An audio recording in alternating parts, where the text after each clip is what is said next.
Des scandales qui éclaboussent l'Église de France, la parole de victimes qui se libèrent. Toutes ces affaires récentes n'étaient-elles qu'une infime partie émergée de l'iceberg de ces abus sexuels trop longtemps passés sous silence. Un chiffre vient donner du corps à cette possibilité.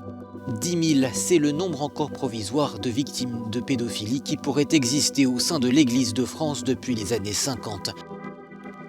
Le chiffre ne sort pas de nulle part, il vient d'être dévoilé par la commission indépendante sur les abus sexuels dans l'Église.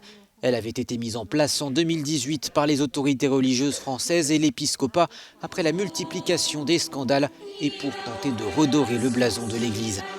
En juin 2019, la commission publie un appel à témoins. Résultat, 6500 témoignages recensés en 18 mois. Et encore, toutes les victimes ne sont peut-être pas parvenues à sortir du silence. Alors, des séries de réunions publiques sont organisées partout en France. Fin septembre, la commission doit rendre un rapport. Une mission en 3 axes. D'abord, établir les faits, puis évaluer les suites qui ont été données par les autorités religieuses à l'époque, et enfin prévenir la répétition de drames à travers une série de recommandations. Une chose est sûre, ce tabou remonte à loin. Lors d'un point d'étape en novembre, la commission avait dévoilé le profil des victimes qui ont contacté la plateforme. Des hommes en majorité, 30% ont aujourd'hui plus de 70 ans et 87% des victimes étaient mineures au moment des faits. Mais dans quelle mesure les préconisations de la commission seront-elles suivies?